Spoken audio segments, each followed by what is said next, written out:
In the heart of Indonesia, Kamu tahu apa yang terjadi? unraveling the truth behind the most chilling crimes, this is where the verdict is delivered.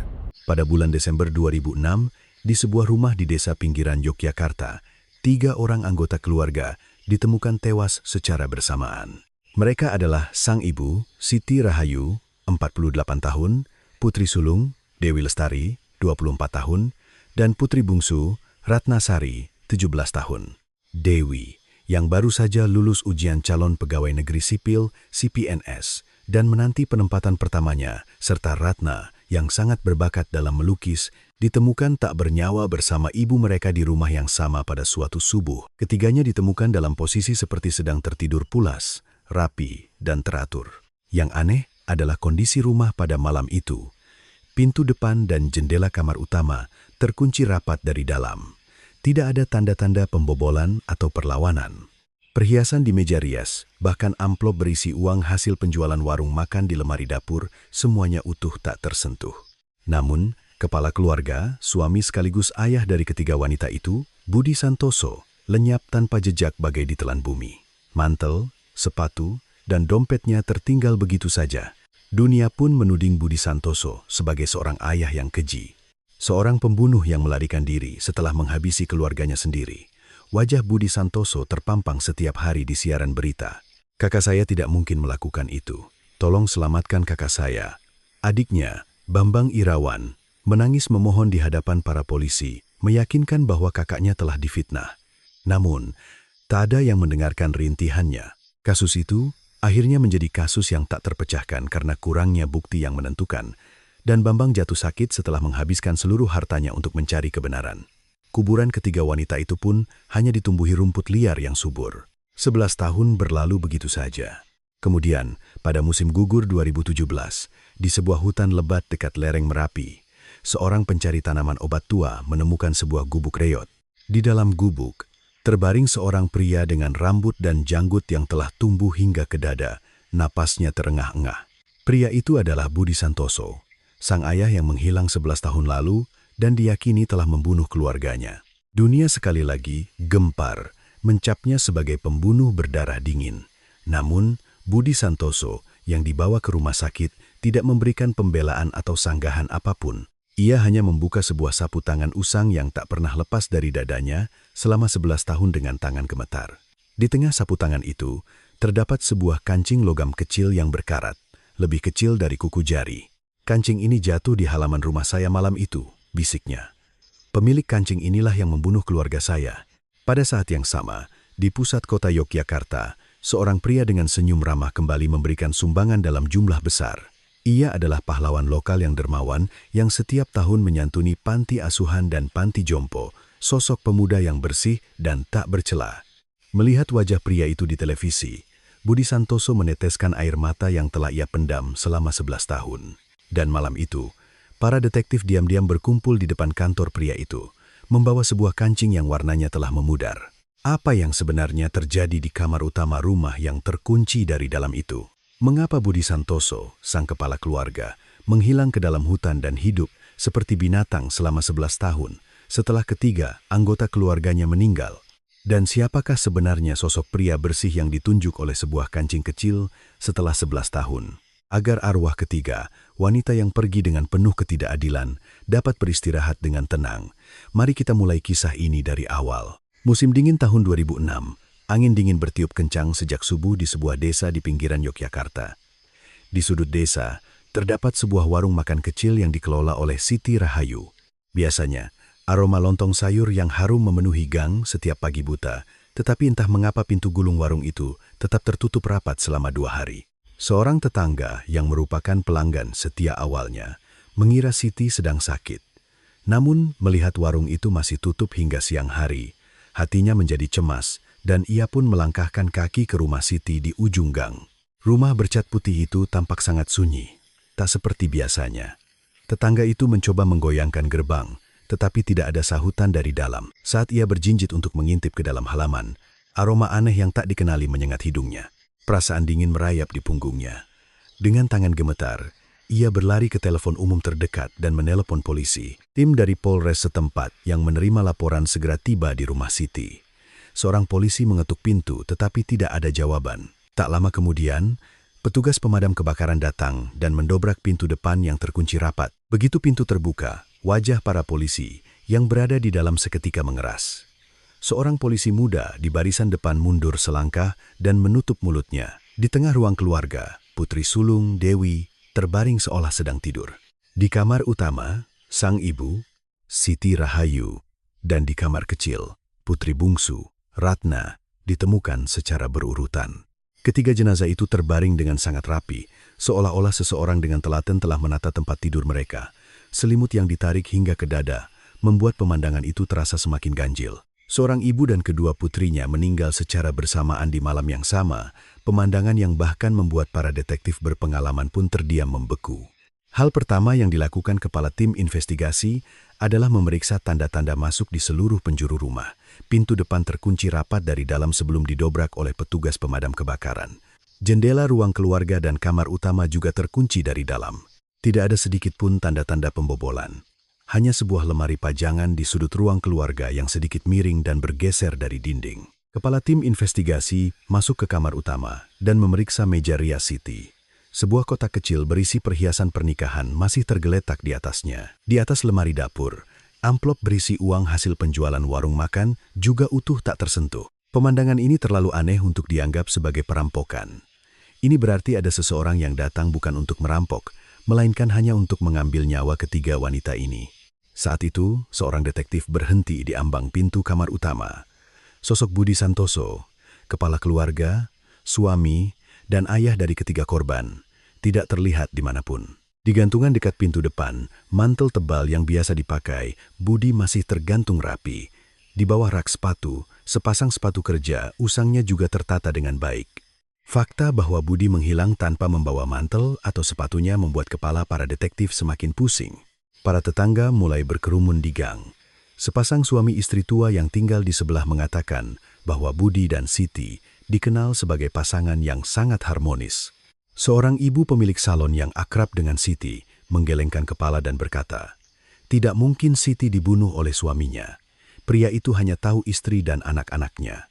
Air mata berlinang di mata ibu pemilik salon itu. Namun, di antara kerumunan itu, satu orang menceritakan hal yang berbeda. Seorang tokoh masyarakat setempat dengan ragu-ragu angkat bicara. Ia mengatakan bahwa pada malam sebelum kejadian, ia mendengar suara pertengkaran hebat dari dalam rumah Siti. Ia tidak yakin apakah suara itu milik Budi, tetapi ia menambahkan bahwa ada suara pria yang berat dan dingin, seolah-olah telah mengambil sebuah keputusan. Pada saat yang sama, seorang pemuda bernama Agus Setiawan yang baru saja selesai mengantarkan koran menyaksikan pemandangan itu dari kejauhan. Agus mencengkeram erat setang sepedanya.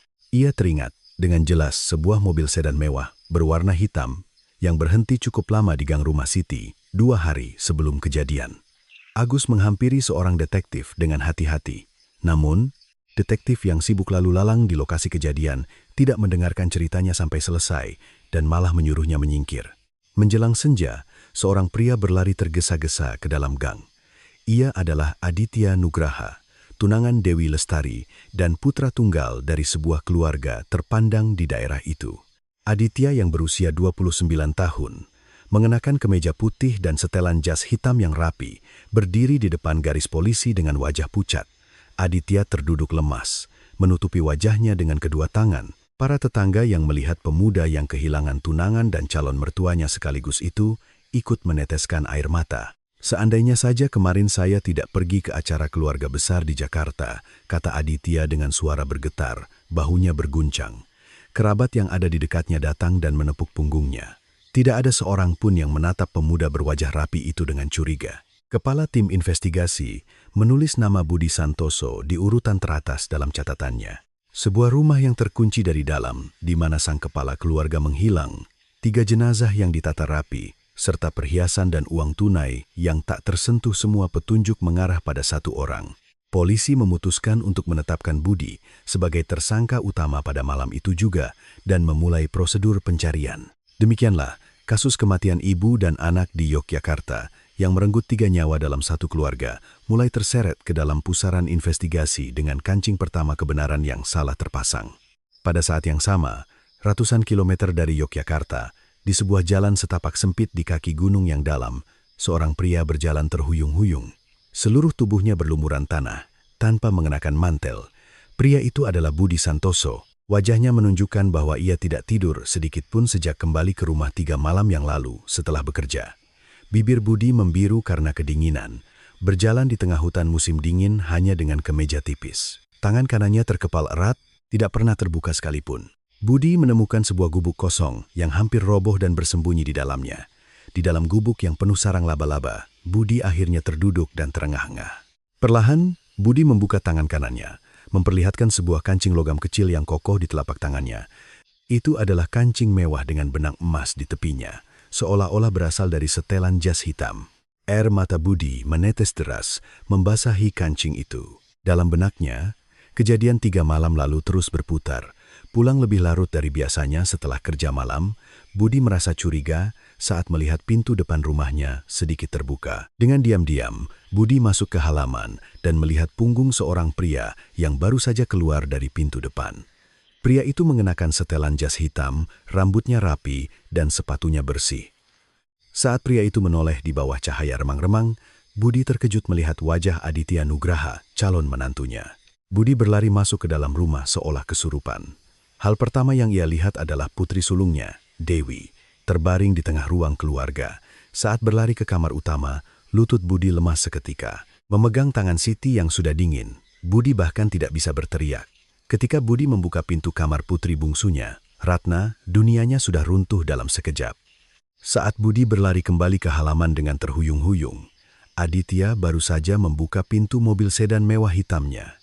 Dengan raungan seperti binatang buas, Budi mencengkeram kerah Aditya dan mengguncangnya. Terjadi perkelahian singkat yang kasar. Saat tangan Budi mencengkeram kerah jas Aditya, ia merasakan sesuatu terlepas dan jatuh ke telapak tangannya. Tanpa sadar, Budi menggenggamnya erat-erat. Aditya, sambil merapikan pakaiannya, bahkan tidak menyadari bahwa kancingnya telah lepas dan masuk ke dalam mobil. Dengan jendela mobil yang diturunkan, senyum dingin tersungging di bibir Aditya. Dengan suara rendah, ia berkata kepada Budi, "Pak, tetangga melihat Bapak ada di sini subuh ini." Aditya melanjutkan dengan perlahan. Di dalam, ada barang-barang yang penuh dengan sidik jari Bapak. Ketika polisi datang, sebagai calon menantu, saya akan menceritakan apa yang saya lihat. Seluruh tubuh Budi membeku di tempat. Ancaman Aditya tidak berhenti di situ. Pikirkan juga adik Bapak, Bambang, yang sakit-sakitan. Jika kakaknya dituduh membunuh keluarga dan melarikan diri, apakah adiknya bisa hidup dengan tenang? Suara Aditya sedingin es, tetapi terdengar seperti guntur di telinga Budi. Setelah Aditya menghilang di tikungan gang dengan mobil hitamnya, Budi berlutut di tempat itu untuk waktu yang lama.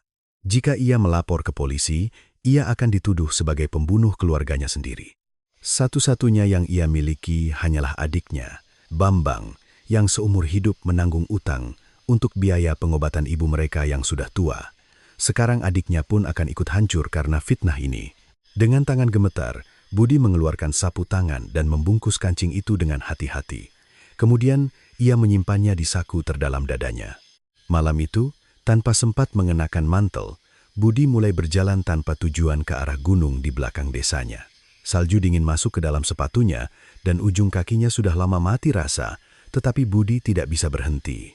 Malam itu, di gang rumah Siti, selain jejak mobil sedan mewah hitam yang pergi, jejak kaki seorang ayah juga menjauh ke dalam kegelapan. Tidak ada yang tahu bahwa Agus Setiawan, pemuda pengantar koran yang baru saja keluar dari gang, melihat mobil itu dari kejauhan. Budi Santoso pun menghilang dari dunia. Di dalam gubuk, bahu Budi berguncang sambil menggenggam kancing itu. Dengan suara serak, ia bergumam pada dirinya sendiri. "Maafkan aku, istriku. Sungguh, maafkan aku. Aku tidak bisa melindungimu hanya karena aku mencengkeram kerah bajingan itu." Tangan Budi berulang kali memukul dadanya sendiri. Namun Budi tidak bisa membuang kancing itu atau menunjukkannya kepada dunia. Potongan logam kecil ini adalah satu-satunya bukti yang menunjuk pada pelaku sebenarnya, Aditya Nugraha. Namun, di saat yang sama, kancing itu juga menjadi pedang bermata dua yang memiliki sidik jarinya. Dan yang terpenting, selama adiknya, Bambang, masih hidup, Budi tidak akan pernah bisa turun dari gunung. Budi kembali menyimpan sapu tangan berisi kancing itu di dadanya dan menarik napas dalam-dalam. Pada saat yang sama, di gang Rumah Siti di Yogyakarta, Aditya Nugraha kembali berdiri di depan garis polisi dengan setelan jasnya yang rapi. Di tempat kancing yang hilang, kini terpasang kancing jas serupa yang dipinjam dari kerabatnya, menyamarkan semuanya dengan sempurna. Aditya menutupi wajahnya dengan kedua tangan, bahunya berguncang. Para tetangga yang melihatnya ikut meneteskan air mata. Tidak ada yang tahu bahwa salah satu kancing di jas pemuda rapi itu telah lepas tadi malam. Di sudut halaman yang ditinggalkan Aditya, di celah sempit di bawah lemari pajangan ruang tamu, tertinggal sebuah jejak kecil yang tidak ia sadari. Sebuah kancing logam lain yang jatuh dari saku, dalam jasnya terselip di celah gelap di samping kaki lemari. Tidak ada yang menduga bahwa potongan logam kecil itu akan mengetuk pintu kebenaran setelah 11 tahun. Di waktu yang sama, Budi Santoso di gunung dan Aditya Nugraha di desa berjalan ke arah yang berlawanan. Saat matahari terbenam di balik punggung gunung, Budi meringkuk di sudut gubuk yang reyot. Napasnya mengeluarkan uap putih yang pendek. Budi meraba sapu tangan di sakunya sekali lagi, memastikan kancing itu masih ada. Dari kejauhan, dari desa di bawah gunung, suara sirene yang samar terdengar lama sebelum akhirnya menghilang. Mendengar suara sirene itu, Budi membenamkan wajahnya di antara kedua lututnya, bahunya berguncang untuk waktu yang lama. 4 hari setelah kejadian, seorang detektif veteran dari Unit Investigasi Regional, Komisaris Polisi, Kompol Tirtayasa, bergabung dengan tim investigasi Polres Yogyakarta. Tirtayasa dikenal sebagai detektif yang berpengalaman di dunia reserse. Ia membentangkan foto-foto dari lokasi kejadian di atas meja dan menunjuknya satu persatu dengan jarinya. Dari raut wajah Tirtayasa yang mengeras, tampak jelas bahwa ia sudah menetapkan satu nama di dalam hatinya. Sambil meletakkan foto Budi Santoso di atas meja, Tirtayasa angkat bicara. Tidak ada tanda-tanda pembobolan, perhiasan utuh, dan jenazah ditata rapi seolah-olah diatur oleh seseorang. Orang yang bisa menciptakan gambaran seperti ini hanyalah anggota keluarga yang tahu seluk-beluk rumah. Dan dari semua anggota keluarga, sang kepala keluarga menghilang tanpa mantel atau sepatu. Tirtayasa menepuk-nepuk foto Budi dengan ujung jarinya seolah tidak perlu mendengar apa-apa lagi. Tim investigasi menetapkan Budi Santoso sebagai tersangka utama dan mulai menyebarkan selebaran pencarian ke seluruh negeri. Wajah Budi terpampang di stasiun kereta api dan terminal bus di seluruh Indonesia.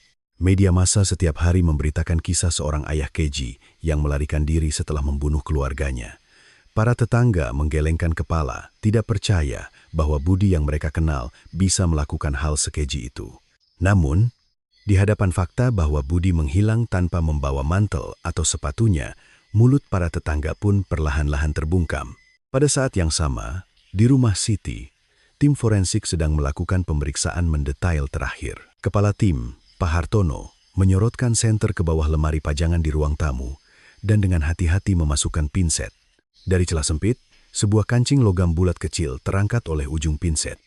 Pak Hartono memasukkan kancing itu ke dalam kantong plastik, meletakkannya di telapak tangannya, dan mengamatinya cukup lama. Itu adalah kancing mewah dengan benang emas di tepinya, yang jarang ditemukan pada pakaian biasa. Pak Hartono menghampiri Kompol Tirtayasa dan menunjukkan kancing itu. Pak, ini agak aneh. Saya sudah memeriksa semua lemari. Tidak ada satupun pakaian milik keluarga ini yang memiliki kancing seperti ini. Pak Hartono melanjutkan sambil menyinari kancing itu dengan cahaya. Ini kancing jas, dan sepertinya bukan jas biasa, tapi jas yang dibuat khusus di penjahit. Tirtayasa memandangi kancing itu sejenak, lalu tersenyum tipis. Hartono, dari mana kamu bilang kancing itu berasal? Tanyanya acuh tak acuh. Dari celah di bawah lemari pajangan ruang tamu, Pak. Kadang-kadang kancing bisa lepas dari jas yang tergantung dan menggelinding ke sana. Jawab Hartono sambil menggaruk kepala. Tirtayasa mengambil kancing itu, memainkannya sejenak, lalu memasukkannya kembali ke dalam kantong barang bukti. Di kantong itu, ia menulis sesuatu dengan spidol. Satu buah kancing, diduga milik pakaian korban. Pak Hartono menatap Tirtayasa dengan ekspresi bingung. Pak, tapi di pakaian keluarga ini tidak ada kancing seperti itu. Tirtayasa menepuk bahu Hartono, memotong kalimatnya. Hartono, ceritanya sudah jelas, kepala keluarga membunuh keluarganya dan melarikan diri. Sambil mendorong kantong kancing itu ke dasar kotak barang bukti, Tirtayasa berkata, kalau kita berputar-putar hanya karena satu kancing ini, kasusnya akan berlarut-larut. Menyelesaikannya dengan cepat sesuai alur cerita yang ada adalah yang terbaik untuk keluarga ini. Pak Hartono menggigit bibirnya, tetapi tidak bisa berkata apa-apa lagi. Dengan begitu, satu-satunya petunjuk yang bisa mengarah pada kebenaran terkubur di dasar kotak barang bukti yang gelap. Sekitar waktu itu, pemuda pengantar koran, Agus Setiawan, datang ke kantor polisi sekali lagi. Dengan tangan gemetar mencengkeram tas korannya, Agus berdiri di depan meja resepsionis. Saya datang untuk membicarakan lagi mobil hitam yang saya sebutkan sebelumnya. Suara Agus terdengar tegang dan bergetar. Agus ingin menceritakan bahwa ia melihat mobil itu bukan hanya 2 hari sebelum kejadian, tetapi juga pada subuh hari kejadian. Kebetulan, Kompol Tirtayasa yang sedang berjalan di koridor mengenali Agus dan berhenti. Sambil mengangkat sebelah alisnya, Tirtayasa memandangi Agus dari atas ke bawah. "Nak, kamu datang lagi untuk membicarakan mobil itu?" Suara Tirtayasa terdengar jelas-jelas jengkel. Agus menunduk dan menjawab dengan suara pelan, "Pak, saya benar-benar melihatnya. Subuh itu." Sebelum Agus selesai berbicara, Tirtayasa mengangkat tangannya, memotong kalimat Agus. "Nah, kasusnya sudah selesai. Kepala keluarganya melarikan diri dan tugas kami adalah menangkapnya." Sambil menepuk-nepuk bahu Agus, Tirtayasa melanjutkan, "Kalau kamu terus membicarakan mobil yang tidak jelas, itu hanya akan membingungkan penyelidikan. Kamu juga sibuk mengantar koran, kan? Pulanglah." Tirtayasa mendorong Agus keluar dari kantor polisi. Agus yang masih muda berdiri terpaku di luar, tidak mengerti apa yang terjadi. Dalam benaknya, bayangan punggung seorang pria rapi yang turun dari mobil sedan mewah hitam pada subuh itu terukir dengan jelas. Namun, di hadapan perkataan orang dewasa, Agus mulai meragukan matanya sendiri. Dengan tas koran yang berat di bahunya, Agus meninggalkan gang itu. Beberapa hari kemudian, ayah Aditya, Prasetyo Nugraha, datang langsung ke ruangan kepala polisi. Prasetyo adalah seorang pengusaha dan tokoh terpandang di daerah itu. Melihat kedatangannya, kepala polisi langsung berdiri dari kursinya. Sambil menghela napas berat, Prasetyo menjabat tangan kepala polisi dengan kedua tangannya. "Anak saya, Aditya, berada di acara keluarga besar di Jakarta sepanjang malam itu. Puluhan kerabat menjadi saksinya." Mata Prasetyo berkaca-kaca saat melanjutkan, "Pak, hati anak saya hancur sekarang. Tolong jangan sakiti anak yang baru saja kehilangan tunangan dan calon keluarganya sekaligus untuk kedua kalinya." Suara Prasetyo terdengar penuh duka, tetapi matanya yang menatap kepala polisi tampak anehnya tenang. Kepala polisi mengangguk-angguk dan menepuk bahu Prasetyo. Dari ujung koridor, Kompol Tirtayasa diam-diam memperhatikan Prasetyo dan kepala polisi yang keluar dari ruangan itu. Tirtayasa perlahan-lahan menyalakan rokok di tangannya. Sore itu, Aditya Nugraha dipanggil untuk pemeriksaan formal sebagai saksi dan kemudian keluar dari kantor polisi. Rekaman CCTV dari acara di Jakarta dan surat pernyataan dari puluhan kerabat diserahkan sebagai bukti yang tebal. Meskipun ia dipanggil atas permintaan keluarga korban, alibi Aditya terlalu sempurna. Di depan gerbang kantor polisi, Aditya menutupi wajahnya dengan kedua tangan, bahunya berguncang. Para wartawan yang berkumpul menulis berita keesokan harinya dengan judul "Pemuda Malang yang Kehilangan Tunangannya." Di ruang rapat tim investigasi, Kompol Tirtayasa sekali lagi menempelkan foto Budi Santoso di papan tulis. "Sekarang ceritanya sudah lengkap. Kita hanya perlu menangkap Budi Santoso." Suara Tirtayasa terdengar tanpa sedikit pun keraguan. Pada saat orang yang paling seharusnya dicurigai, justru mendapatkan alibi yang paling sempurna dan berjalan keluar dari kantor polisi, petunjuk kecil yang menunjuk pada kebenaran yang sebenarnya terkubur di dasar kotak barang bukti yang gelap. Di dalam hutan, Budi Santoso bersandar pada dinding gubuk yang dingin, memeluk erat sapu tangan berisi kancing di dadanya, dan bertahan melewati malam yang panjang sekali lagi. Setahun penuh telah berlalu sejak kejadian itu, pada musim dingin tahun 2007. Garis polisi berwarna kuning di depan pintu markas tim investigasi Polres Yogyakarta suatu hari telah hilang. Tim investigasi, yang pada akhirnya tidak dapat menemukan bukti yang menentukan, mengeluarkan surat perintah penghentian penyidikan dengan tetap menjadikan Budi Santoso sebagai tersangka. Secara hukum, ini berarti Budi akan segera diadili begitu tertangkap, tetapi kenyataannya, ini adalah cara untuk melepaskan kasus tersebut. Kasus kematian ibu dan anak itu pun terkubur sebagai kasus yang belum terpecahkan dengan label yang melekat kuat sebagai perbuatan seorang ayah keji yang melarikan diri. Pada saat yang sama, di sebuah desa terpencil di Jawa Tengah, sekelompok pria berjas hitam mendatangi sebuah rumah reot. Itu adalah rumah Bambang Irawan, adik Budi Santoso. Bambang telah menghabiskan tabungannya untuk menyewa detektif swasta demi membersihkan nama kakaknya. Namun, setelah detektif kedua pun menghilang di tengah jalan, rekening Bank Bambang sudah lama kosong. Pria-pria berjas hitam itu menyerahkan surat tagihan utang ke tangan Bambang dan pergi dengan langkah berat. Bambang terduduk lemas di halaman, meremas surat tagihan itu dengan kedua tangannya. Bahu Bambang mulai bergetar. Malam itu, Bambang pergi ke rumah di Yogyakarta, tempat kakaknya pernah tinggal bersama keluarganya dan berlutut di tengah halaman yang kosong. Sambil menempelkan keningnya di tanah yang dingin, Bambang bergumam, "Kak, bertahanlah. Dimanapun kau berada, bertahanlah." Dari sana, Bambang pergi ke bukit tempat Siti dan kedua keponakannya dimakamkan. Rumput liar telah tumbuh subur di sekitar ketiga makam itu. Dengan tangan gemetar, Bambang mencabuti rumput liar satu persatu, merawat makam-makam itu dengan telaten. "Mbak Yu Siti, Dewi, Ratna, maafkan Paman." Paman tidak berdaya. Isak tangis yang tertahan keluar dari mulut Bambang. Sejak hari itu, Bambang mulai sakit-sakitan. Tubuh Bambang, yang sejak kecil hidup dari bantuan kakaknya untuk biaya pengobatan, memang tidak pernah benar-benar sehat. Namun, setelah hampir setahun berlari ke sana kemari, tanpa tidur yang cukup demi membersihkan nama kakaknya, Bambang akhirnya jatuh sakit. Yang tersisa bagi Bambang hanyalah sebuah rumah reot dan tumpukan obat-obatan. Hanya seorang tetangga tua yang sesekali datang membawakan semangkuk bubur. Pada saat yang sama, di sebuah gubuk di tengah hutan, mata Budi Santoso memerah. Rambut dan janggutnya telah tumbuh panjang hingga menyentuh bahu. Desas-desus yang beredar di desa di bawah gunung terbawa angin hingga ke telinganya. Kisah tentang adiknya, Bambang, yang menghabiskan seluruh hartanya untuk membersihkan nama kakaknya dan kini jatuh sakit. Budi mengepalkan tinjunya dan berulang kali memukul dadanya sendiri. Budi mengeluarkan sapu tangan berisi kancing itu sekali lagi dan meletakkannya di telapak tangannya. Sebuah kancing logam kecil yang mulai berkarat setelah setahun.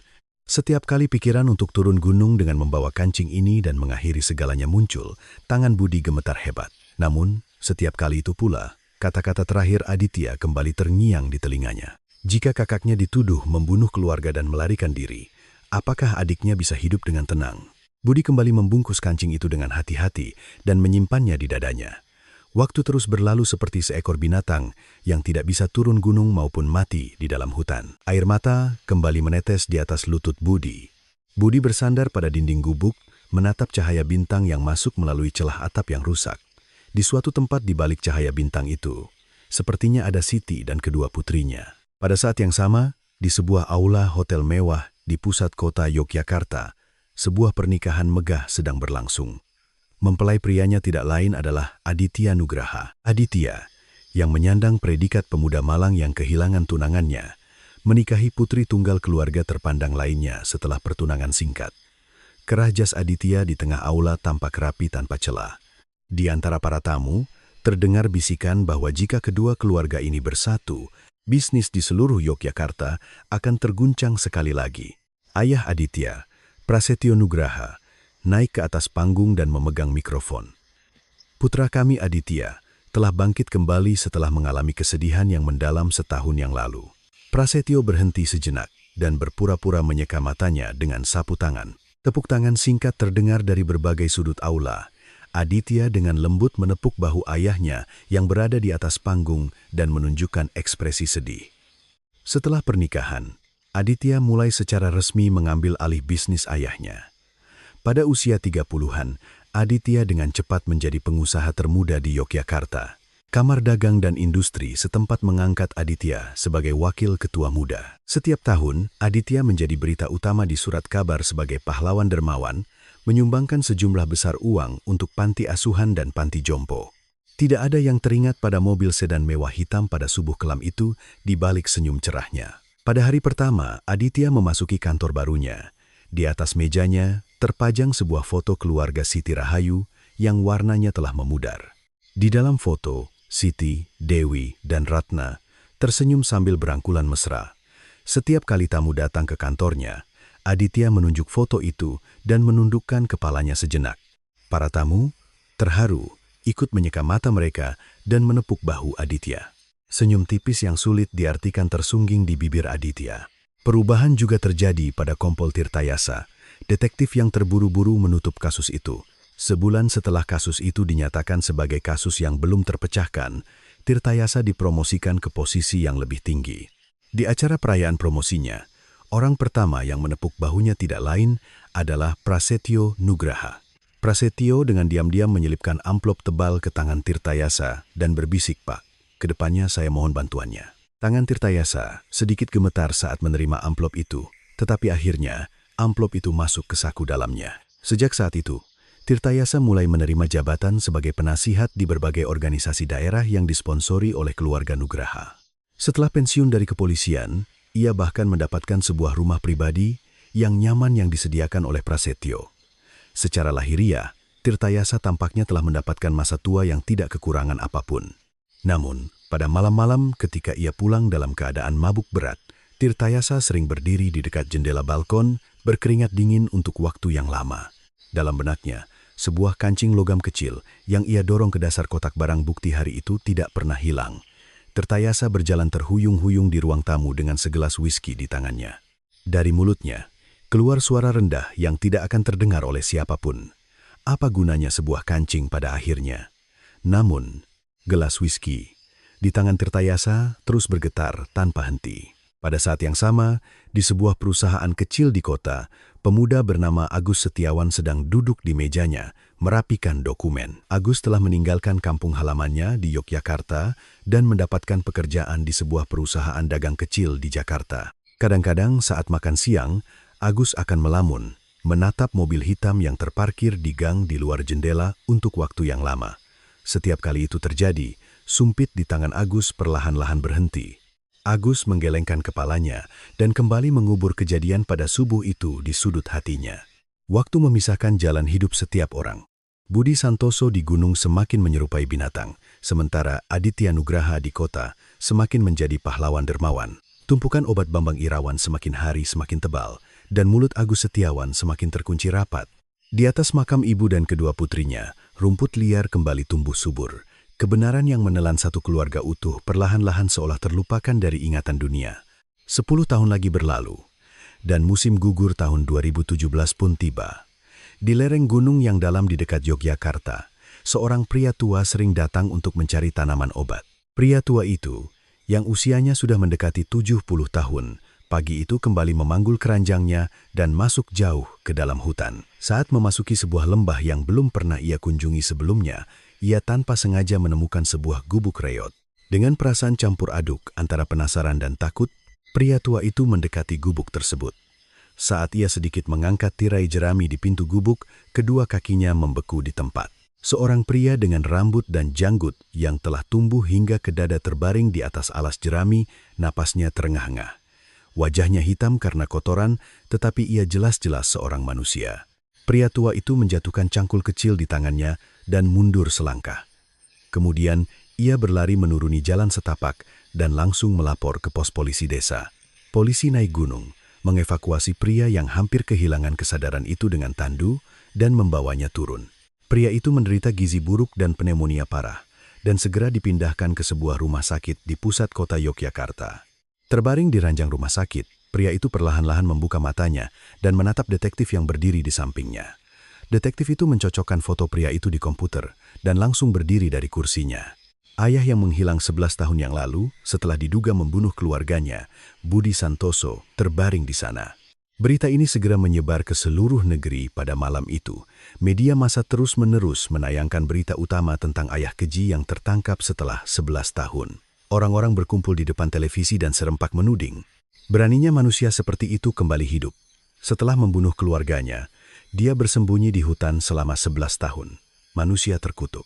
Budi Santoso, yang terbaring di ranjang rumah sakit, mendengarkan semua kata-kata itu dari televisi di sampingnya. Air mata diam-diam mengalir dari matanya. Namun, Budi tidak mengucapkan sepatah kata pun pembelaan. Ketika seorang perawat mencoba menyuapinya semangkuk bubur, Budi menutup mulutnya rapat-rapat dan menggelengkan kepala. Ia hanya meletakkan tangannya di dada, seolah-olah meraba sesuatu dengan hati-hati. Sekitar waktu itu, sebuah berita kecil dimuat di sudut surat kabar. Berita tentang adik Budi Santoso, Bambang Irawan, yang berada dalam kondisi kritis setelah lama sakit. Bambang, yang jatuh sakit setelah menghabiskan seluruh hartanya untuk membersihkan nama kakaknya. Kini bahkan kesadarannya mulai menurun. Seorang tetangga tua membawakan koran itu ke samping tempat tidur Bambang dan membacakan berita itu dengan suara pelan. Dari mata Bambang yang kering, untuk pertama kalinya dalam 11 tahun, seberkas air mata mengalir. Berita tentang kondisi kritis adiknya juga sampai ke telinga Budi. Budi yang terbaring di ranjang, perlahan-lahan menatap langit-langit. Waktu di mana tidak ada lagi yang harus dilindungi atau hilang akhirnya telah tiba. Budi perlahan-lahan mengangkat tangannya ke arah detektif di sampingnya.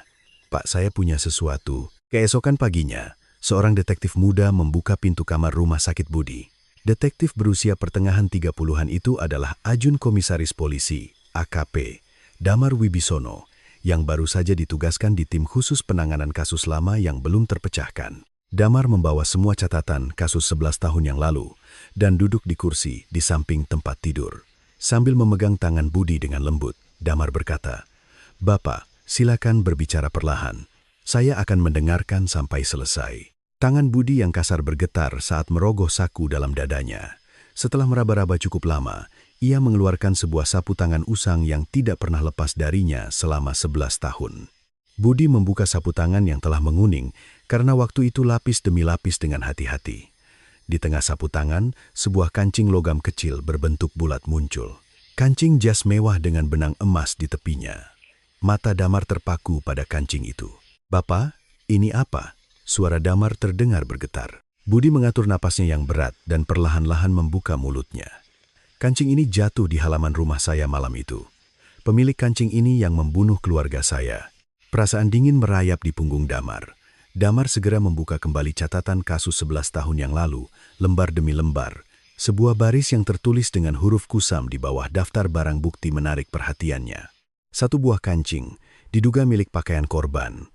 Damar langsung berlari ke gudang tempat kotak barang bukti 11 tahun yang lalu disimpan. Dari dasar kotak yang penuh debu, sebuah kantong plastik kusam muncul. Damar membuka kantong itu dan meletakkan kancing di dalamnya di telapak tangannya. Kancing yang dibawa Budi selama 11 tahun dan kancing di dalam kotak itu adalah jenis yang sama. Kancing jas mewah dengan bentuk yang sama persis, dengan benang emas di tepinya. Tangan Damar mulai bergetar.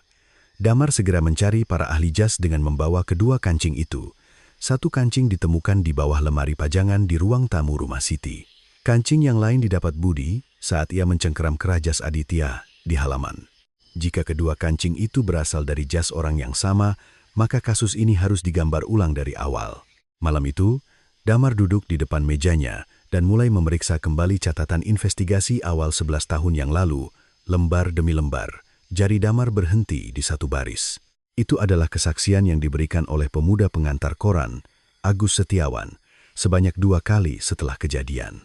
Kesaksian bahwa ia melihat sebuah mobil sedan mewah hitam di gang rumah Siti pada subuh 2 hari sebelum kejadian dan pada subuh hari kejadian. Namun, di samping kesaksian itu, ada tanda silang dengan pena merah. Ditambahkan catatan singkat, tidak relevan dengan arah penyelidikan, simpan sebagai referensi saja. Damar memeriksa nama detektif yang menulis catatan itu, Kompol Tirtayasa, nama detektif veteran yang memimpin investigasi awal. Sebuah pertanyaan muncul di benak Damar. Mengapa Tirtayasa begitu terburu-buru mengabaikan kancing yang bisa menjadi bukti krusial dan begitu dingin mengubur kesaksian pemuda bernama Agus Setiawan? Damar kemudian mencari Pak Hartono, kepala tim forensik yang mencatat daftar barang bukti 11 tahun yang lalu. Pak Hartono, yang kini hidup dengan berkebun kecil setelah pensiun, ragu-ragu sejenak saat Damar mengunjunginya. Sambil berjongkok di kebun dengan cangkul di tangannya, Pak Hartono membuka mulutnya dengan suara pelan. "Kancing itu, tidak ada yang sejenis di pakaian keluarga itu." Saya juga merasa aneh dan sudah memberitahukannya kepada kepala tim saat itu. Mata Pak Hartono tertuju ke tanah, tidak pernah terangkat. Sementara itu, Bambang Irawan, yang terbaring di ranjang rumah sakit dengan kesadaran yang mulai memudar, mendengar dari tetangganya bahwa kakaknya telah kembali hidup dan penyelidikan ulang telah dimulai. Dari mata Bambang yang kering, untuk pertama kalinya dalam 11 tahun, air mata deras akhirnya mengalir. Tangan kurus Bambang perlahan-lahan bergetar dan terangkat ke udara. Tangan itu, yang meraba-raba udara, seolah-olah mencari tangan kakaknya yang telah bertahan selama 11 tahun di gunung. Jam kasus yang telah berhenti selama 11 tahun, karena sebuah kancing kecil dari dada seorang pria tua, mulai berputar kembali pada musim gugur itu. Sebulan setelah penyelidikan ulang dimulai, di akhir musim gugur, AKP Damar Wibisono menatap 2 buah kancing di telapak tangannya untuk waktu yang lama. Damar tahu betul bahwa ini bukanlah petunjuk yang bisa dipecahkan hanya dengan pikirannya sendiri. Damar memasukkan kedua kancing itu ke dalam amplop tebal dan meletakkannya di kursi penumpang mobilnya. Ia berencana untuk mengunjungi satu persatu toko penjahit jas tertua di jalanan kota Yogyakarta. Di sebuah gang di kota tua, masih ada beberapa toko penjahit dengan papan nama yang sudah pudar. Toko ketiga yang ia masuki adalah toko tua yang papan namanya bahkan sudah sulit dibaca. Di dalam toko, seorang pria tua berusia lebih dari 70 tahun sedang menyetrika dengan kacamata kecil di ujung hidungnya. Saat Damar membuka pintu, pria tua itu perlahan-lahan meletakkan setrikanya. Tatapan mata pria tua itu memiliki kedalaman yang hanya bisa dimiliki oleh seseorang yang telah menghabiskan seumur hidupnya menatap kain. Damar mengeluarkan 2 kancing dari amplop kecil dan meletakkannya dengan hati-hati di atas meja kerja pria tua itu. Pria tua itu sekali lagi memasang kacamatanya dengan kuat di ujung hidungnya dan mengamati kancing-kancing itu. Beberapa saat kemudian, tangan pria tua itu berhenti sejenak. Ia mengambil kancing itu dengan ujung jarinya dan menyinarinya dengan cahaya matahari. Pola benang emas di tepinya memantulkan cahaya dengan cara yang aneh. "Pak Polisi, dari mana kancing ini?" Suara pria tua itu menjadi lebih berat dari biasanya. Damar menjawab singkat, "Saya tidak bisa menjelaskannya secara rinci, tetapi ini terkait dengan sebuah kasus." Pria tua itu mengamati kancing-kancing itu lebih lama, lalu perlahan-lahan membuka mulutnya.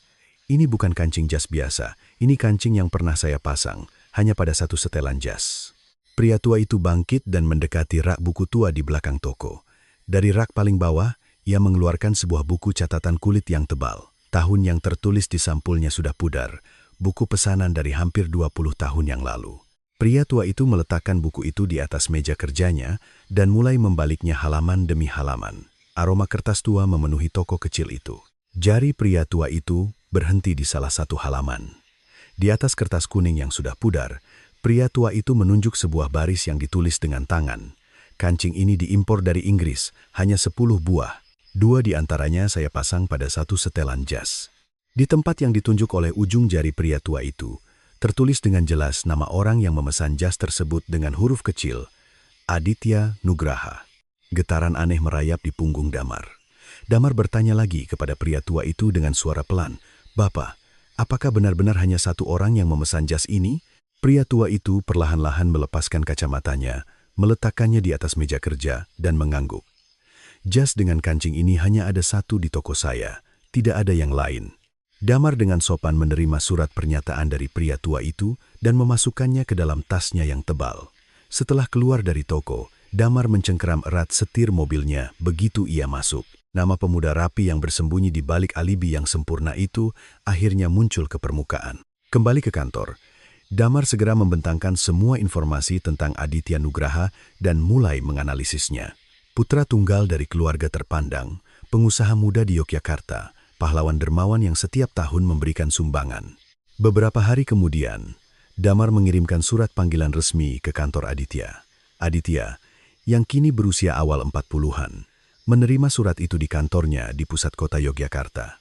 Saat membaca surat itu, sudut bibir Aditya sedikit berkedut. Aditya memanggil sekretarisnya dan segera menuliskan sebuah nama.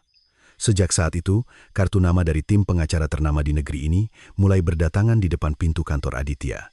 Beberapa hari kemudian, ayah Aditya, Prasetyo Nugraha, memanggil mantan detektif Kompol Tirtayasa ke sebuah restoran mewah di pinggir kota. Tirtayasa, yang sudah beberapa tahun pensiun, rambutnya sudah dipenuhi uban. Hanya mereka berdua yang duduk berhadapan di ruangan itu. Prasetyo perlahan-lahan mendorong sebuah amplop kertas tebal ke seberang meja. "Pak, Anda masih ingat kejadian 11 tahun yang lalu kan?" Tangan Tirtayasa berhenti sejenak di atas amplop itu. Prasetyo melanjutkan dengan suara rendah, "Kali ini juga, jika Bapak bisa menjaga mulut Anda, keluarga kami dan keluarga Bapak akan baik-baik saja." Sudut bibir Tirtayasa sedikit bergetar, tetapi akhirnya amplop itu kembali ditarik ke tangan Tirtayasa. Sejak saat itu, Tirtayasa mulai berhubungan secara terpisah dengan tim pengacara Prasetyo. Tim pengacara Aditya segera melancarkan perang opini. Halaman surat kabar lokal kembali dipenuhi dengan berita tentang kedermawanan Aditya. kebanggaan daerah kita, Aditya Nugraha, difitnah setelah 11 tahun. Tim pengacara mulai berteriak-teriak bahwa tidak masuk akal untuk membuka kembali kasus 11 tahun yang lalu hanya dengan satu buah kancing. Beberapa pembaca, setelah melihat berita itu, kembali menuding Budi Santoso. Beberapa hari kemudian, sebuah berita yang lebih gamblang dimuat di surat kabar. Tindakan seorang ayah yang bersembunyi di gunung selama 11 tahun sambil menyimpan bukti krusial justru lebih mencurigakan. Tim pengacara dengan gigih menyoroti fakta bahwa sidik jari Budi Santoso ditemukan dengan jelas di kancing itu. Mereka berargumen dengan lantang bahwa jika Budi adalah pelakunya, tidak mungkin ia menyimpan bukti krusial selama 11 tahun. Sebaliknya, mereka mulai menyusun skenario yang masuk akal bahwa Budi adalah pembunuh sebenarnya yang mengambil kancing di lokasi kejadian dan melarikan diri. Damar, sendirian di kantornya pada tengah malam, menggunting satu persatu artikel berita itu. Di atas meja Damar, tumpukan argumen dari tim pengacara Aditya menumpuk seperti gunung. Damar perlahan-lahan melepaskan kacamatanya, meletakkannya di atas meja, dan menutupi wajahnya dengan kedua tangan. Budi Santoso, satu-satunya saksi hidup dan anggota keluarga korban, dalam sekejap kembali didorong ke kursi terdakwa. Setelah duduk dalam posisi itu untuk waktu yang lama, Damar perlahan-lahan kembali mengenakan kacamatanya. Saat itu, Budi Santoso terbaring di ranjang di sebuah kamar kecil di rumah sakit. Budi, yang kondisi fisiknya perlahan-lahan pulih, mendengarkan semua berita itu dari televisi di sampingnya. Air mata deras mengalir membasahi bantalnya. Label sebagai pembunuh keluarganya sendiri, yang sekali lagi tersemat di dadanya, adalah sesuatu yang lebih sulit untuk ditanggung daripada bertahan hidup selama 11 tahun di gunung. Namun, Budi menggigit bibirnya dan kembali menggenggam erat sapu tangan di samping tempat tidurnya. Budi dengan kasar menggenggam kedua tangan Damar yang datang menjenguknya beberapa hari kemudian. Meskipun kurus, genggaman tangan Budi sangat kuat. "Pak Polisi, saya tidak apa-apa jika harus mati sekarang.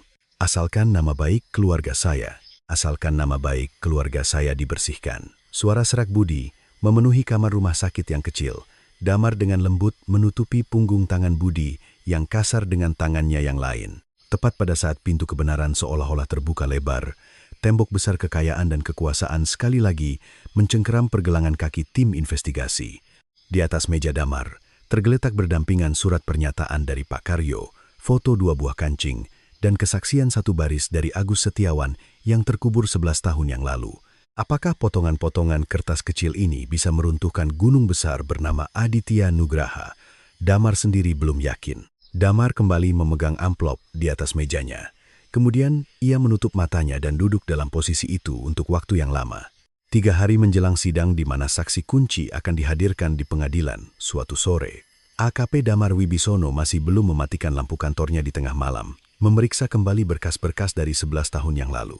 Surat pernyataan dari Pak Karyo, sang penjahit, dan 2 buah kancing saja tidak cukup untuk mematahkan alibi kuat Aditya Nugraha. Damar kembali mengambil surat kesaksian satu baris yang telah terkubur selama 11 tahun, pemuda pengantar koran. 3 kata itu tertulis kecil di atas kertas yang telah menguning. Damar segera menelusuri data kependudukan nasional untuk melacak jejak Agus Setiawan. Setelah 3 hari penuh, Damar akhirnya tiba di depan sebuah rumah susun kecil di pinggiran Jakarta. Agus Setiawan, yang kini berusia awal 30-an, telah menjadi seorang kepala keluarga biasa yang bekerja di sebuah perusahaan dagang kecil.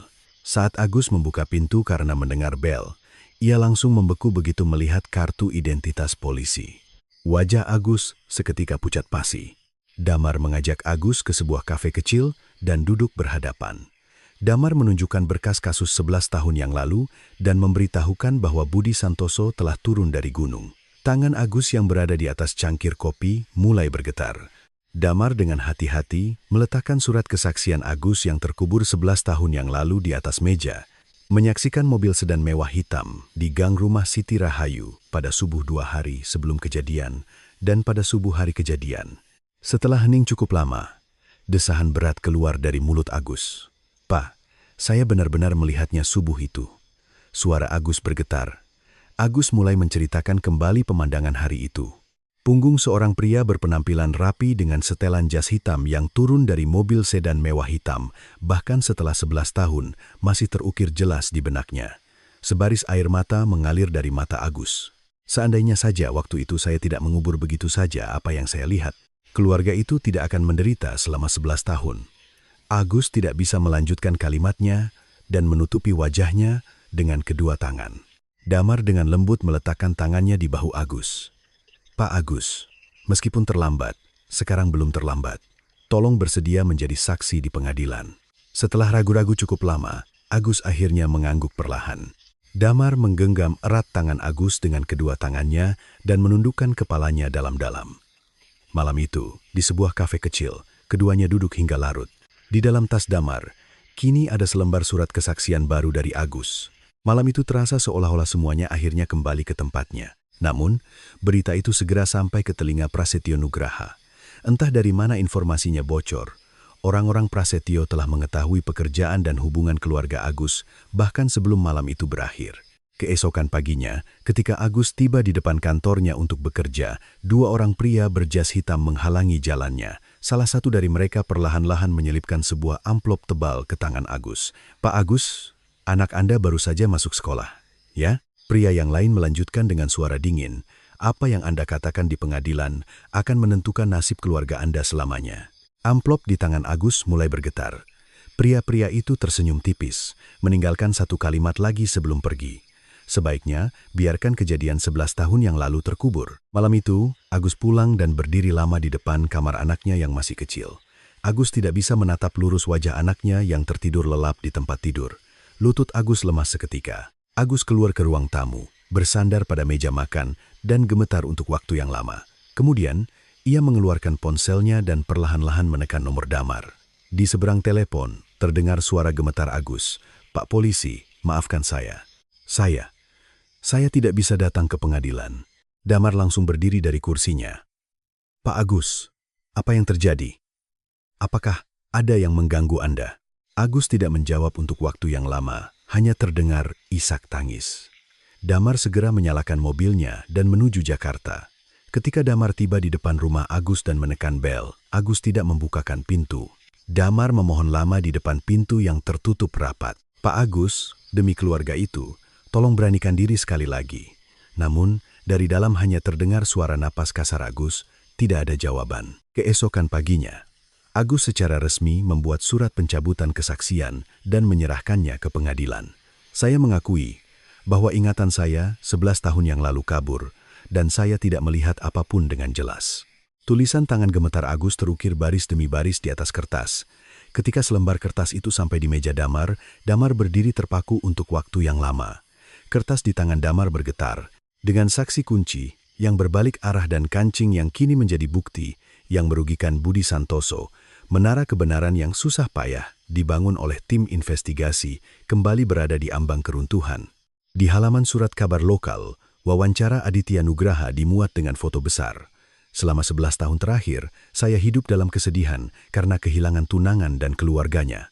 Sekarang di atas kesedihan itu, saya harus menanggung beban fitnah." Aditya menutupi matanya dengan kedua tangan, bahunya berguncang. Hari itu, tim pengacara Aditya mengeluarkan satu kartu lagi. Mereka berargumen bahwa tidak adil untuk menerapkan undang-undang baru tentang penghapusan daluarsa kasus pembunuhan pada kasus 11 tahun yang lalu. Di pengadilan, perdebatan sengit berlangsung selama beberapa hari hanya karena satu kartu itu. Majelis hakim menyatakan akan mengambil waktu untuk memutuskan masalah tersebut. Udara di dalam ruang sidang menjadi semakin berat. Keputusasaan bahwa pelaku sebenarnya mungkin tidak bisa dihukum, meskipun berada di depan mata, mulai menekan keluarga korban dan tim investigasi. Kembali ke kantornya, Damar menatap dua buah kancing di atas mejanya untuk waktu yang lama. Nasib Budi Santoso selama 11 tahun, ketidakadilan yang dialami Siti dan kedua putrinya, serta napas terakhir Bambang Irawan, semuanya bergantung pada dua potongan logam kecil ini. Damar memejamkan matanya erat-erat, lalu perlahan-lahan membukanya kembali. Ia bangkit dari kursinya dan mengambil setumpuk berkas tebal dari sebuah lemari. Damar menunjuk perlahan sampul berkas itu dengan jarinya. Permintaan analisis bukti mikro, pusat laboratorium forensik.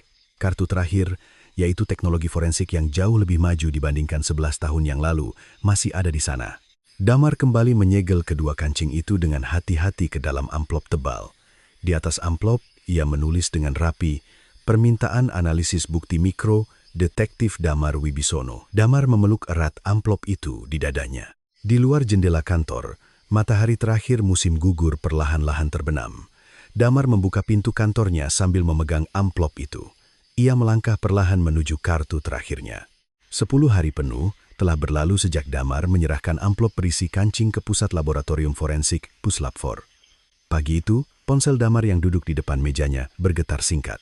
Sebuah pesan singkat dari tim analisis bukti mikro. Hasil sudah keluar. Mohon datang hari ini jika memungkinkan. Damar meletakkan ponselnya di atas meja dan duduk diam untuk waktu yang lama. Saat Damar membuka pintu ruang analisis, kepala tim analisis bangkit perlahan dari kursinya. Ia meletakkan sebuah laporan tebal di atas meja. Pak Damar, kami berhasil mengekstrak sampel biologis dalam jumlah sangat kecil dari sela-sela benang kancing. Meskipun sudah 11 tahun, celah kecil itu hampir sepenuhnya terisolasi dari udara luar. Suara kepala tim terdengar bergetar. Kepala tim membalik halaman laporan itu perlahan. Sampel ini bukan milik Bapak Budi Santoso. Juga tidak cocok dengan milik Ibu Siti Rahayu dan kedua putrinya. Ini DNA pihak ketiga.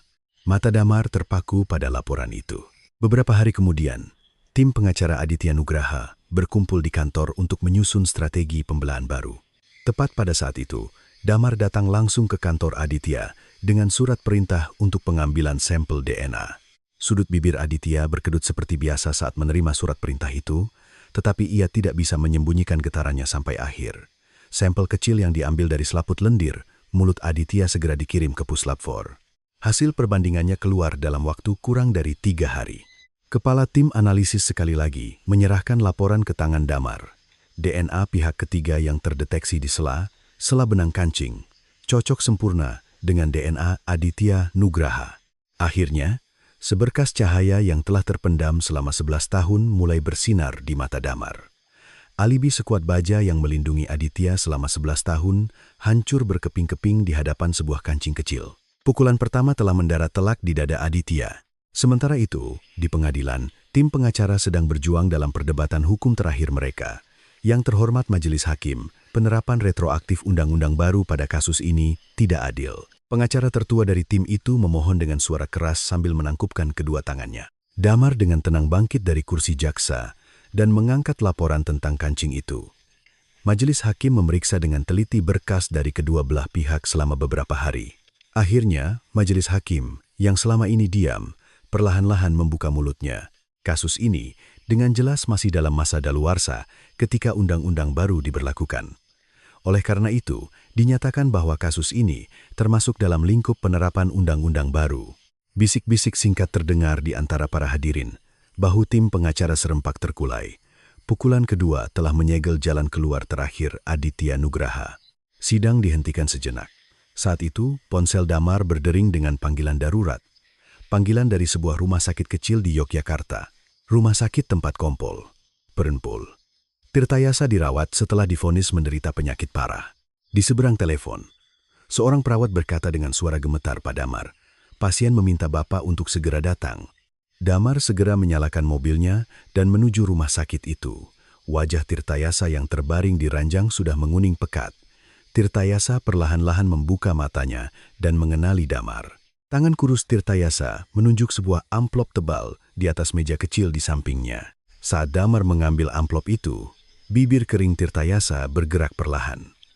Damar, semuanya ada di dalam sana. Suara Tirtayasa lemah, tetapi jelas. Kancing itu, kesaksian pemuda itu, semua aku yang menguburnya 11 tahun yang lalu. Air mata deras mengalir dari mata Tirtayasa. Prasetyo memberiku uang. Aku menerimanya, promosi, rumah masa tua, semuanya dari uang itu. Tangan Tirtayasa meraba-raba dan menggenggam punggung tangan Damar. Damar, bersihkan nama orang tua itu. Tolong bersihkan namanya. Tirtayasa menutup matanya perlahan setelah mengucapkan kata-kata terakhir itu. Di dalam amplop, tertulis dengan tangan semua keadaan, di mana ia disuap oleh Prasetyo 11 tahun yang lalu. Alasan mengapa ia sengaja mengklasifikasikan kancing itu sebagai milik korban, dan alasan mengapa ia mengubur kesaksian Agus Setiawan.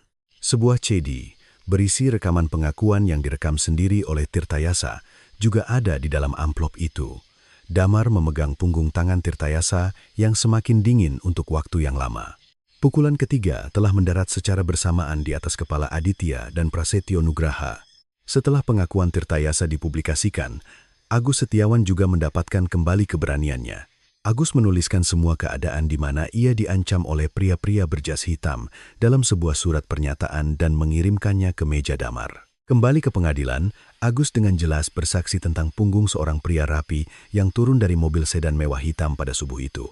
Majelis hakim menerima kesaksian baru Agus sebagai bukti kunci. Bahu Budi Santoso yang duduk di antara para hadirin akhirnya bergetar pelan. Satu-satunya teka-teki terakhir yang tidak bisa dipecahkan oleh tim pengacara Aditya adalah bagaimana pelaku bisa keluar dari rumah yang terkunci dari dalam. Atas permintaan majelis hakim, rekonstruksi terakhir dilakukan di rumah lama Siti Rahayu. Damar dan tim forensik kembali berdiri di tempat lemari pajangan di ruang tamu. Pak Hartono menunjuk perlahan satu sisi dinding di belakang lemari pajangan dengan ujung jarinya. Di dalam dinding, tersembunyi sebuah mekanisme penguncian otomatis yang jarang ditemukan di rumah-rumah biasa. Setelah diperiksa, mekanisme itu dipasang sekitar sebulan sebelum kejadian. Meskipun nama pemasangnya adalah Siti Rahayu, orang yang membayarnya adalah Aditya Nugraha. Barang itu dipasang dengan dalih bahwa calon menantu ingin meningkatkan keamanan rumah calon mertuanya. Dengan alat kecil itu, pintu bisa terkunci secara otomatis dari dalam bahkan setelah seseorang keluar dan menutupnya dari luar. Damar kembali memeriksa ventilasi ruang pemanas air yang sempit di dalam rumah. Ukurannya cukup untuk dilewati oleh seorang pria dewasa. Pada subuh hari kejadian, setelah melakukan kejahatannya, Aditya menggunakan kunci otomatis yang telah ia persiapkan untuk membuat pintu terkunci dari dalam, lalu keluar ke halaman melalui ventilasi ruang pemanas air. Teka-teki terbesar, yaitu rahasia ruang terkunci, akhirnya terungkap sepenuhnya setelah 11 tahun. Udara di dalam ruang sidang seolah-olah mendingin seketika. Di tempat itu, Prasetyo Nugraha langsung ditangkap atas tuduhan kesaksian palsu dan penghilangan barang bukti. Aditya, dari kursi terdakwa, menyaksikan dengan matanya sendiri ayahnya diseret keluar oleh petugas berjas hitam. Topeng yang tidak pernah goyah selama 11 tahun di wajah Aditya yang rapi perlahan-lahan hancur. Bahu Aditya mulai bergetar, dan akhirnya ia menutupi wajahnya dengan kedua tangan dan roboh di tempat. Ruang sidang menjadi sunyi senyap. Dengan suara gemetar, Aditya perlahan-lahan membuka mulutnya. Malam itu, Dewi mengetahui semua rahasiaku. Aku takut semuanya akan terbongkar. Aku yang melakukan semuanya. Dari sudut ruang sidang, air mata yang telah terpendam selama 11 tahun mengalir deras dari mata Budi Santoso. Ketika putri sulungnya, Dewi, mengetahui utang judi dan kehidupan ganda tunangannya, Aditya, karena takut pertunangan dibatalkan dan rahasianya terbongkar, membunuh ibu dan kedua putrinya satu persatu, menciptakan ilusi ruang terkunci, dan kemudian mengancam Budi Santoso yang baru pulang untuk melarikan diri. Semua kebenaran itu akhirnya terungkap di bawah terang benderang setelah 11 tahun. Identitas punggung rapi yang turun dari mobil sedan mewah hitam di gang 11 tahun yang lalu adalah Aditya Nugraha. Kejahatan sempurna yang tampak sempurna itu hancur tak bersisa di hadapan sebuah kancing kecil. Budi Santoso menutupi wajahnya dengan kedua tangan, bahunya berguncang. Setelah hening yang lama, hanya isak tangis yang perlahan-lahan menyebar di dalam ruang sidang. Sebulan setelah semua kebenaran terungkap di pengadilan pada suatu hari di musim dingin, Majelis Hakim akhirnya menjatuhkan hukuman penjara seumur hidup kepada Aditya Nugraha. Hukuman itu dijatuhkan atas kejahatan membunuh ibu dan kedua putrinya, memfitnah Budi Santoso selama 11 tahun, dan mempermainkan penyelidikan dengan menciptakan ilusi ruang terkunci. Prasetyo Nugraha juga dijatuhi hukuman berat atas tuduhan kesaksian palsu, penghilangan barang bukti, dan penyuapan polisi. Sebuah keluarga yang berkuasa di daerah itu runtuh seketika dengan satu putusan. Di salah satu sudut ruang sidang, Budi Santoso berdiri dengan bantuan seorang anggota keluarga. Setiap kali putusan dibacakan, bahu Budi yang bungkuk bergetar. Setelah putusan selesai dibacakan, Budi menutupi wajahnya dengan kedua tangan dan berdiri di tempat itu untuk waktu yang lama. Damar, yang duduk di antara para hadirin, perlahan-lahan mendekat dan menepuk punggung Budi. Air mata yang telah terpendam selama 11 tahun mengalir tak henti-hentinya dari mata Budi. Beberapa hari kemudian, Budi mengunjungi bukit tempat Siti dan kedua putrinya dimakamkan.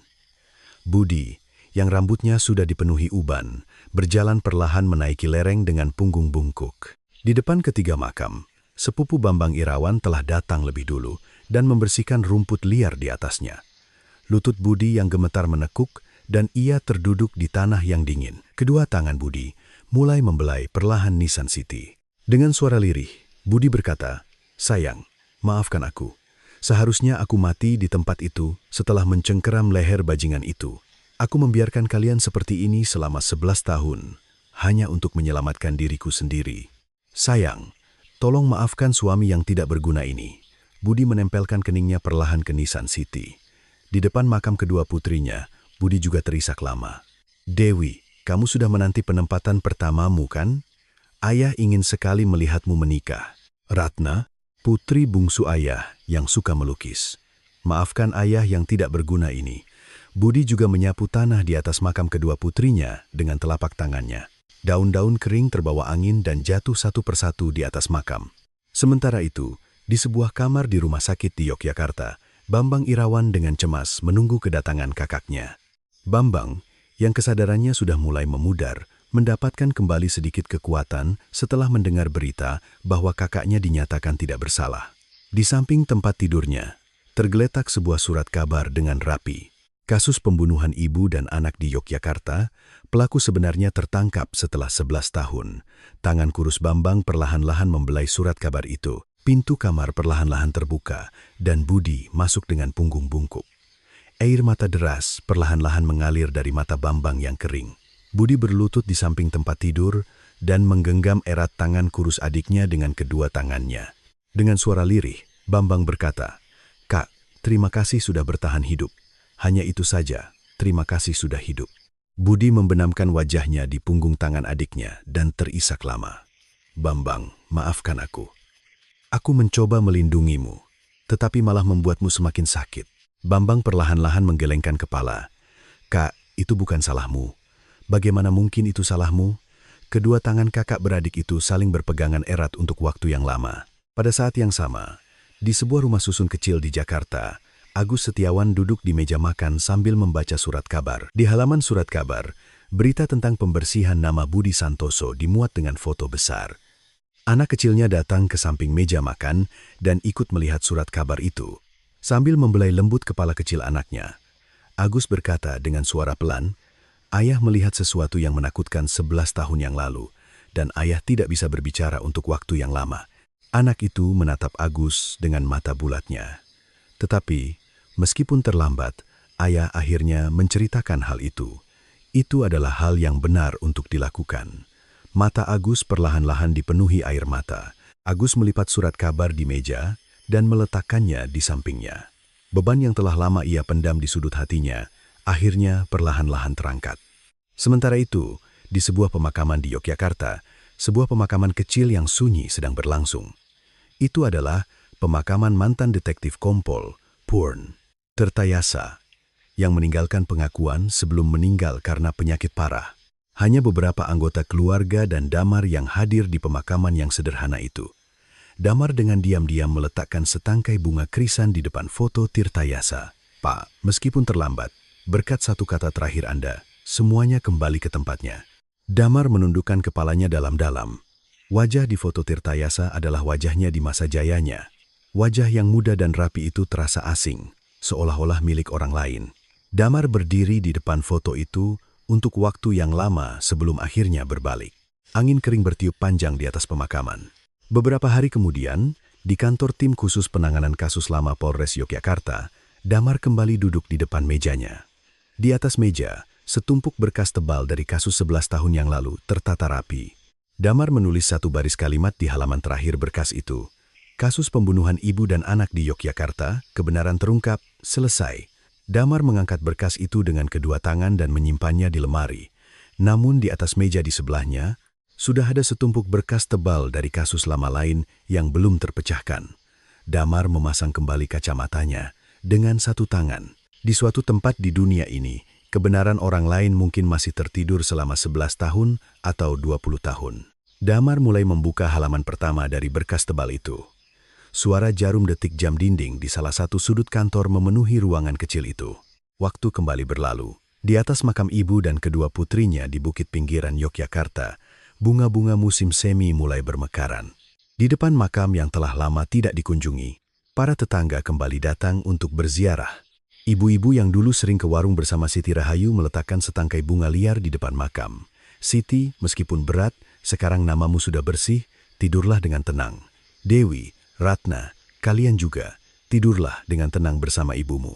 Di samping makam, sebuah tulisan baru terukir di batu nisan kecil. Untuk ibu dan kedua putri tercinta, beristirahatlah dengan tenang dalam kebenaran. Budi Santoso selalu meletakkan setangkai bunga liar di depan batu nisan itu sebelum turun ke bawah gunung. Para tetangga dari kejauhan diam-diam menyaksikan seorang pria tua dengan punggung bungkuk perlahan-lahan melambaikan tangan ke arah tempat keluarganya beristirahat. Keserakahan satu manusia yang menghancurkan satu keluarga utuh dan bayang-bayang kekuasaan yang melindunginya selama 11 tahun akhirnya runtuh tak bersisa di hadapan sebuah kancing kecil dan hati nurani satu orang yang tidak pernah padam. Tidak ada kejahatan yang sempurna di dunia ini. Kebenaran, tidak peduli seberapa dalam terkubur di gunung selama 11 tahun, pada akhirnya akan mendobrak pintunya untuk keluar ke dunia. Sebuah serpihan hati nurani, sebaris kesaksian singkat, sebuah potongan logam kecil yang digenggam di tangan seseorang selama 11 tahun, pada akhirnya bisa menjadi kunci terakhir yang membuka pintu kebenaran yang besar. Di balik punggung bungkuk Budi Santoso, musim semi turun dengan hangat di bukit pinggiran Yogyakarta. Aroma bunga liar terbawa angin